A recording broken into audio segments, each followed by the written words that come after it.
স্বামী স্ত্রী একসঙ্গে শুয়ে আছে। স্ত্রী লক্ষ্য করে দেখে তার স্বামী ফোনে একটা দামি ফোনের ছবি দেখতেছে। এই দৃশ্যটা দেখে কিন্তু এই বোনটি ঘুমিয়ে থাকার ভান করে। আর তার স্বামী লক্ষ্য করে দেখে যে তার স্ত্রী আবার দেখে ফেললো নাকি। তো দেখুন, এই বোনটির স্বামী যখন ঘুমিয়ে যায় তখন কিন্তু এই বোনটি তার স্বামীর হাত থেকে ফোনটা নেয়, আর ফোনটা হাতে নিয়ে দেখতে পায় যে তার স্বামী যেই ফোনের ছবিটা দেখতেছে সেই ফোনটা অনেক দামি। তারপরে দেখুন, এই বোনটি তার স্বামীর হাতে আবার ফোনটা দিয়ে দেয়। আর এই বোনটি দেখুন বিছানা থেকে উঠে চলে আসে। উঠে চলে আসার পরে দেখুন, এই বোনটি তার ব্যাগটা কাঁধে নিয়ে নেয়।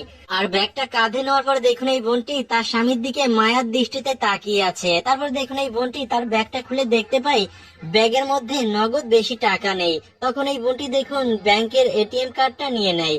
নেওয়ার পরে দেখুন, এই বোনটি ব্যাগের মধ্যে সেই এটিএম কার্ড আর টাকাটা ভরে নিয়ে এই বোনটি এখন বাইরে চলে যাচ্ছে তার স্বামীর পছন্দের ফোন কিনতে। এদিকে দেখুন, স্বামী তার স্ত্রী না থাকায় তার প্রেমিকাকে ডেকে নিয়ে এসেছে। ডেকে নিয়ে এসে বলছে যে তুমি ভিতরে আসো, আজকে আমার বউ নেই, আজকে আমরা দুইজন রোমান্স করব। তো দেখুন, স্বামী তার পরকীয়া প্রেমিকার সঙ্গে কিন্তু রোমান্স করে। তারপরে দেখুন, তারা কিন্তু অনেক খুশি। এই ভাইটি দেখুন এমন একটা কাজ করলো, ভাই কি বলবো, বলার মতন ভাষা নেই।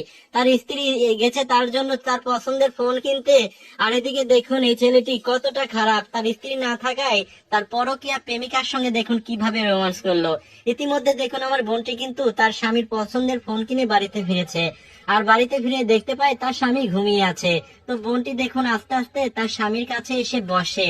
বসার পরে তার স্বামীকে ডাক দেয়। ডাক দিয়ে বলে, ওগো ওঠো, উঠি একটু বসো, আমি তোমার জন্য একটা সারপ্রাইজ এনেছি। তো বলছে যে আমার জন্য কি এনেছো, দাও দেখি।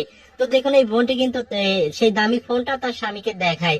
স্বামী বলে, তুমি কি এটা আমার জন্য এনেছো? তো বোনটি বলছে যে হ্যাঁ, আমি তোমার জন্য এনেছি। তখন কিন্তু দেখুন এই ছেলেটি কিন্তু তার ভুলটা বুঝতে পারে।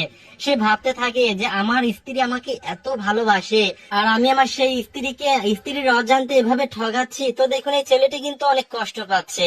আর এই মেয়েটি দেখুন তার স্বামীকে তার স্বামীর পছন্দের জিনিসটা দিতে পেরে কতটা খুশি। তো একটা কথা বলবো ভাই, বিয়ের পরে কেউ পরকিয়া করবেন না। পরকিয়া করার জন্য আপনার সাজানো গোছানো সংসারটা কিন্তু একদিন ভেঙে যাবে। ভিডিওটি ভালো লাগলে